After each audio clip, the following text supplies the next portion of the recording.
Welcome back to the Run to Remember podcast. I'm your host, Kristen Fairs, joined alongside race director Carrie Watkins.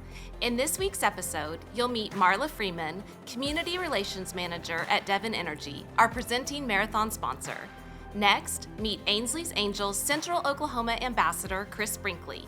He will share how his organization provides opportunities for people of all abilities in endurance events such as the Memorial Marathon. And finally, hear from Christie Thomas, the founder of Wahoo Running, a training group who brings back-of-the-pack fun and front-of-the-pack mentality for all levels of runners.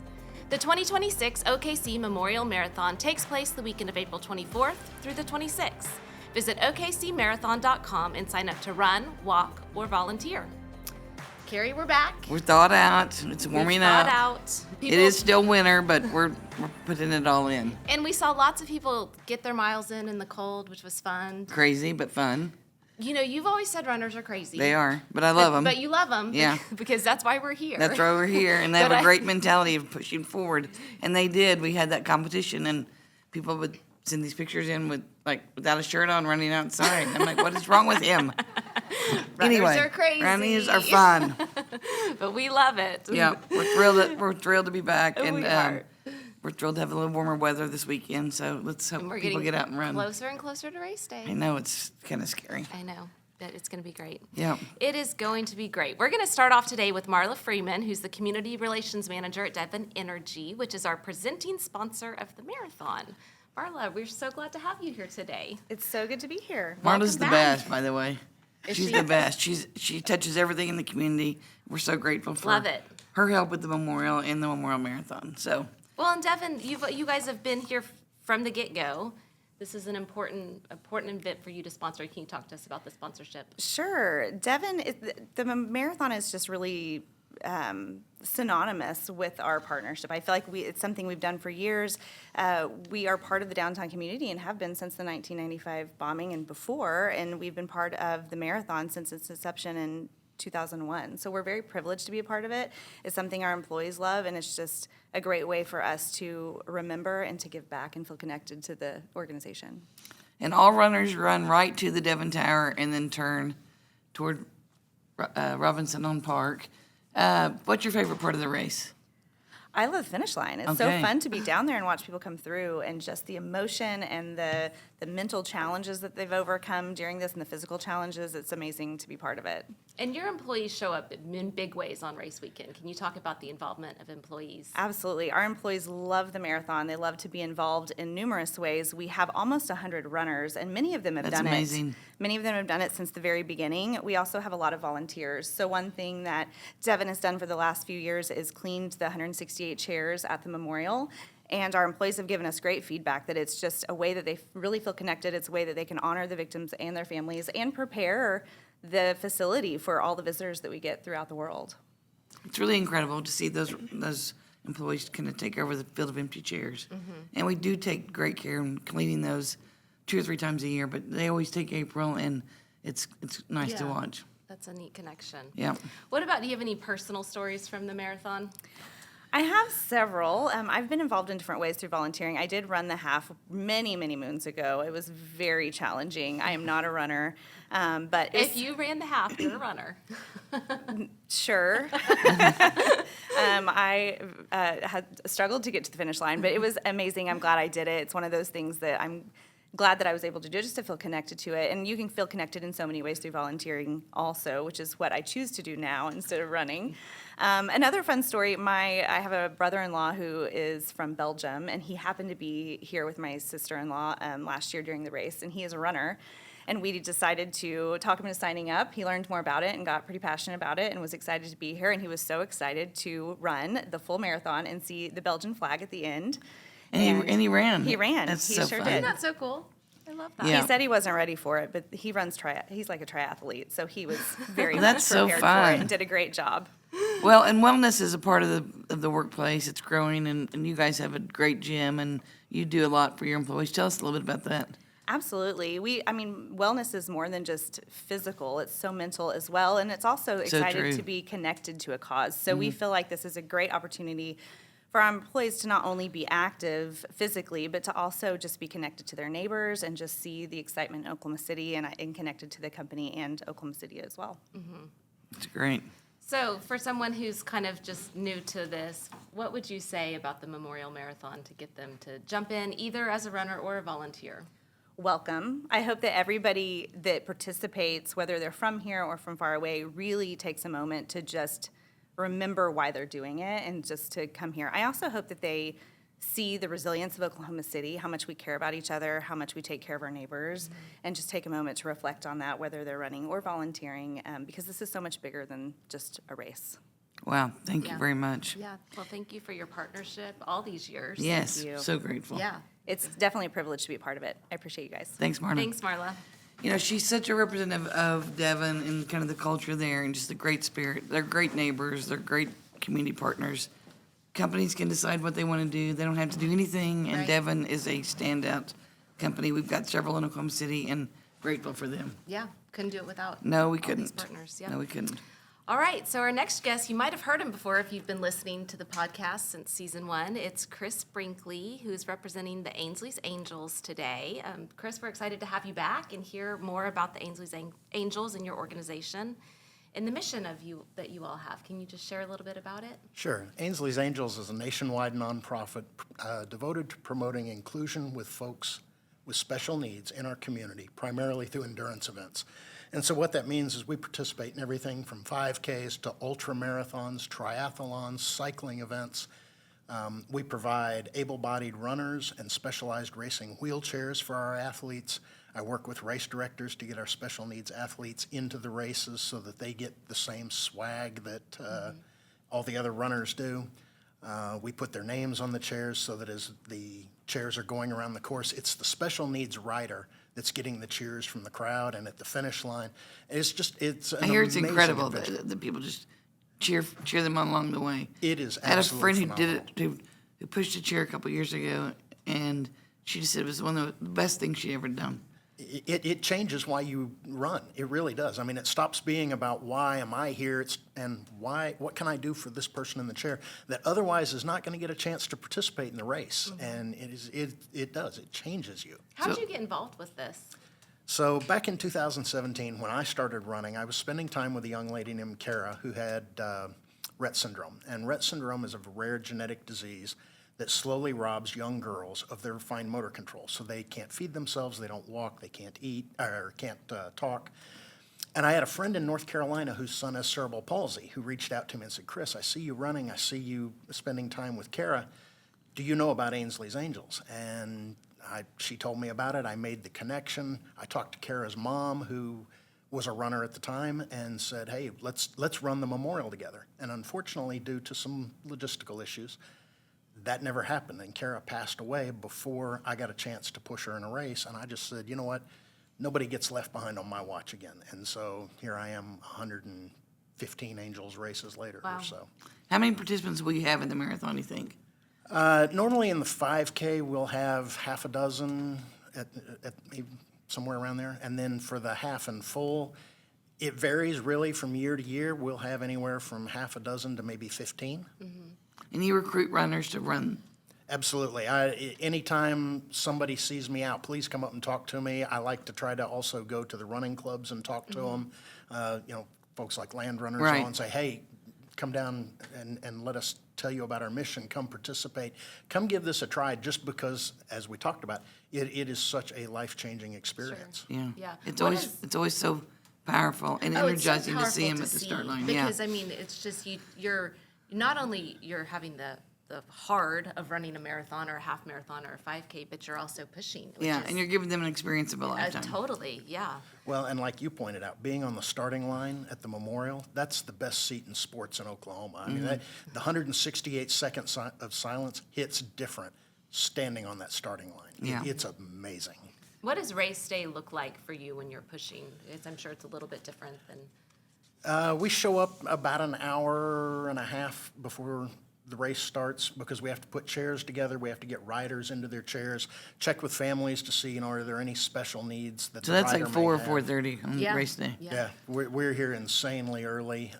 We have to be through the gates and over to the starting line. I think it's 30 or 45 minutes before the race starts. So it's pretty chaotic. It's kind of like herding cats a little bit, but we always seem to be there on time. How would someone get a hold of you? The easiest way is to go to ainsleysangels.org, click on locations, and go to Central Oklahoma and sign up. It'll gets you on my monthly email list that I can just reach out and say, I send a monthly email that says, hey, here's our upcoming races. Tell me what you want to participate in, and away we go. Great. Thank you guys And and thank your you team for all you do. It really is inspiring to see. It's amazing, and it's super cool that it gets the marathon experience for so many people who wouldn't It's otherwise awesome. have it. Yeah. Thanks, Chris. Thank you, Thanks you for Chris. having me. Appreciate it.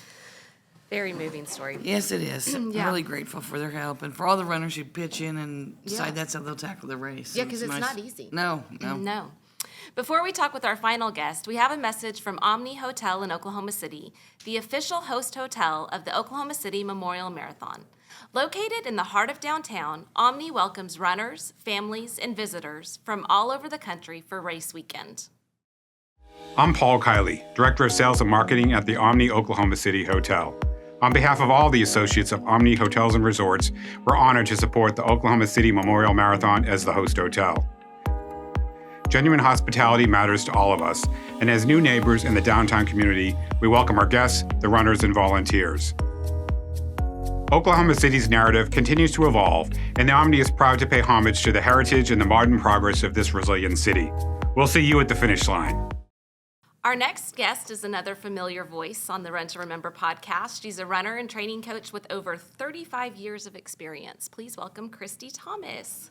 Wahoo! Wahoo's right. We're Thanks for glad having to me. have you. Yeah, I'm excited to be here. Yeah, it's hard to believe that you have over 35 years of running I experience, know, I though. know. It's yeah. She's only 36. I know. I started when I was a toddler on. No, yeah, it's crazy. It's crazy to think about. And that was one thing when I was driving here, I was kind of reflecting on just our Norman community and the age difference. And I mean, I'm quickly becoming the oldest runner, and I'm like, how did I get here? I can remember the days where I was the baby coming in, and I was the young one, and do you remember the moonwalk? I'm like, yeah, Michael Jackson on stage. And they're like, no, that's not what we're talking about. But now I'm the one saying things, and they're like, I don't know what that is. I'm like, oh, dear me, how did I get here? Maybe That's they hilarious. think you're young, right? They do. That's true. It's so true. Well, how's training going? Training is going great. Yeah, we have a lot of people training for the OKC marathon and half marathon, and they've got their game faces on, and they're getting into it. Mileage is climbing. Workouts are getting more demanding, and they're showing up. They're ready to go. That's incredible. So how many people you think will come from your group?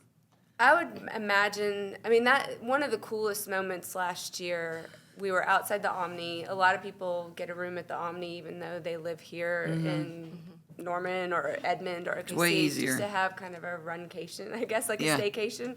And we came out of the Omni and lined up everybody, and it was like one of those moments where you're just like, wow, this is Wahoo. The people from Dallas, just all over came in town, and I think we probably had about 60, 65 people last year, so I'm guessing it's going to be near there. That's great. Lots of Wahoo green, lots of singlets. It was a pretty cool moment to see. And then there was the building's not there anymore, right? The green. No. Paycom's there, yeah. Yeah. Paycom's the little green outline, and then they were lined up. It was a cool moment. That's fun. Yeah. So you guys founded Wahoo just to kind of encourage people to fall in love with running again, right? Yeah, there's a really rich story to Wahoo. It's a beauty from ashes kind of story. I don't know that we have time to get into it here. My best friend at the time, I was living in Houston. She was my running buddy. We had run together probably, thousands of miles in a short period of time, 4 years. And it was just a freak accident outside of her house. But I lost her, and it felt like I had lost half of me again, and I didn't want to run. I was training for an Ironman. I was a month away. I didn't know what to do. Very, very sad, very just kind of lost, and finally started to run again. And running has done so much for me, and up to that time had done so much for me. I was like, I can't turn my back on it just because Meredith's not beside me anymore, and really just wanted a way to honor her. I looked at trees, I looked at fountains, I looked at benches, around Memorial Park in Houston, and like nothing felt right. And fast forward 13 years, we moved to Norman, Oklahoma, and a friend of mine asked me, hey, would you help my kid with running? Because he's doing a little triathlon club. And I was like, sure. And so I did. And I mean, it was like that moment where I was like, that's it. That's what I want to do. Because he hated it. He was like, I hate running. I hate, and that's the verbiage he was using. And I was like, oh, there's such an opportunity here to turn, your mindset around and start to embrace it. And if you're doing it well, it just like something happens, something clicks. So I ended up helping him, and then that sparked my idea for Wahoo Running. That Wahoo was our saying that we would say in races, like when we were either taking ourselves too seriously, neither one of us was ever going to earn a paycheck from crossing the finish line first, but we were decent runners and we were getting better. And so, but that was kind of our cue to keep it light, keep it fun. So when we would run races, we would yell out, Wahoo, when we'd see a pack of spectators, and they would all get excited, and we'd smile, and it kind of just brought the joy back and kind of brought us back into the why. We're doing this because we love it, not because it's going to be our payday anytime soon. Anyways, so that's why the name was Wahoo Running. It was just that's the tribute to Meredith and the joy she brought me in running, and the joy we found in running together, and just the power of community. And so it started out as a kids running club. Still have the kids running club today. It was in 2014. I love that. We got to get them to come run the kids marathon. I know. We have actually had a little group of them, but a lot of them run with their elementary schools, so I don't want to pull away from that. But we are training about the same time. But a lot of them have graduated like, no, we want to run the 5K. I love that. They don't want to just run the little kids race. And so you're growing runners. Yeah, they are growing runners, and it's fun to see them go on to run cross country. And the launch point is I lose them after 5th grade when they go into middle school, but then I get to go watch them run cross country. And then incredible. Yeah. But then I met Carly, and then that's when I was training friends on the side, but that was never my focus. And then met Carly, and we trained for a marathon together, even though we're 18, 19 years apart age-wise.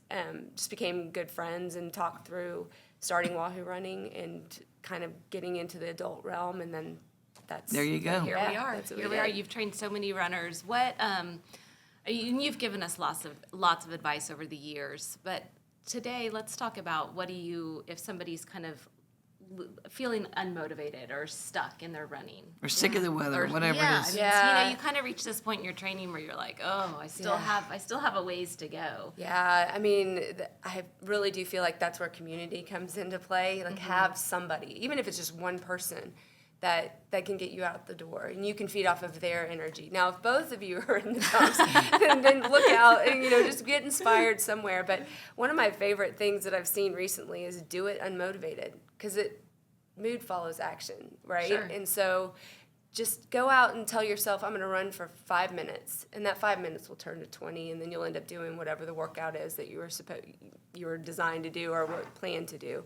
So, I mean, a lot of it comes from doing it unmotivated. But, I mean, the thing that helps me personally is I have people waiting for me. Right. Like, I don't like 4:30 a.m. alarms. I mean, that's one thing that most people, when they're like, oh, when does Wahoo run? We'd love to run with you. And we say 5 a.m. And they're like, well, I don't want to run with you that badly. But we are a group of early morning runners. Most people have careers. Most people have to get out the door. They have kids to get to school. And so 5 a.m. is when we get it done. Those 4:30 a.m., I mean, somebody asked me about just how I do what I do or whatever. And I'm like, if you could get inside my head when that 4:30 a.m. alarm goes off, it's never, all right, I get to get up so right excited. now. It is, I don't feel like it. I think I feel sick. I mean, I have this mental war going on in my head, but it's just, people are waiting for me. And that gets me out of bed.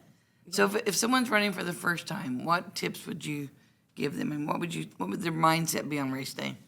Oh, on race day, I mean, if it's the first time, my recommendation is don't put pace don't put time on the table. I mean, you can have an idea of what you want to go for, but finish wanting to do it again. Like, finish well and just enjoying it, and take the earphones out, listen to the crowd, let all your senses be involved in the race, because so many times, like, we just drown it all out. And, it's frustrating from, a volunteer or cheer perspective, because I've cheered several of the races, just gotten on my bike and ridden around and supported our athletes, and cheering for people and they can't hear you. I'm like, that sucks. I want you to hear. I'm excited for you. And I feel like OKC is a place where you really can run without headphones. I mean, there's something everywhere to take in. Yes, I agree. I mean, and there's a place for headphones, but I'm not saying that. But sometimes unplug.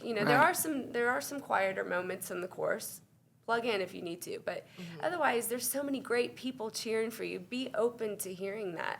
I mean, because that fuels you too. I mean, that hill on 50th between Western and Classen, I think, is a place or your place. Oh yeah. Or a really loud cheer zone. Yeah. You've run all over. Yeah. What makes OKC special? Well, I mean, the why makes it really special, and then especially if you've been connected to the community. But OKC is just a cool town that sort of surprises you. I mean, I think a lot of people are like, I don't even know where Oklahoma is. And they come here and they see OKC, and it's just grown. I mean, the 20 years I've lived here, it's just grown up to be a beautiful place and with beautiful people. It really has. I mean, that's, with Carly moving, I mean, that's the thing she misses more than anything, is just the people here. There's just no. So she'll be back to run. She will be. I don't know if she's going to be able to come back this year. That's kind of TBD, but she'll definitely. I mean, we declare several races throughout the country. Right. Our Wahoo races. Right. And OKC is one of our Wahoo races. Like, come to our hometown and let us show you around. Great. So if people want to get plugged into Wahoo, how can they find you? I mean, I think the easiest way is on social media at Wahoo Run, but then also crew.wahoorunning.com gets you to our online platform, because we have runners all over the country. It's not just locally. So. Yeah. Well, I believe in you guys. You guys are doing great work. Thank you. Love They it. trained my daughter a couple years ago and got her to the finish line, and she wasn't running as quick as she thought, and they went back and got her and made sure she got in. So I just really have a lot of respect for how you guys do it, Well, I and love bringing that people along. Yeah, and that you bring joy to running. Yeah. I think, you see a Wahoo runner and they're always having fun. Yeah. Yeah. Well, thanks. Thank you very much. So glad to have you Appreciate it. back. Thanks, Christy. Very fun. Well, she's great. Wahoo's great. Wahoo's great. There's so many great training groups. we And we'll are have s- each week we'll have a different group And on. we're so lucky to have so many great training Oh groups. my in gosh! When we Oklahoma. started this race, the land runners were there and they were struggling, and they really kind of helped our race. And so now there's 4, 5, 6 great running groups, and it's really best for everyone. It's such a great opportunity to go get involved and meet some new people. Yes. Well, I've been surprised even as we've had these really, really cold days, still seeing all these runners out. I mean, Yeah. maybe some in places you shouldn't be out. No, it's good. Just gotta be so careful. We'd rather have you in April. Right. So, right. Yep. may have to stay You inside. have to go inside. Yeah, yeah. Take the time to go inside. Well, thank you guys. Yep. All right, well, that's a wrap for this episode of the Run to Remember podcast. Join us every Friday for a new episode. Let us know your questions and tell us your running stories at okcmarathon.com. Don't forget to hit the subscribe button so you never miss an episode. The Memorial Marathon takes place the weekend of April 24th through the 26th, and if you haven't already, sign up today at okcmarathon.com. I'm your host, Kristen Fairs. Let's marathon. To keep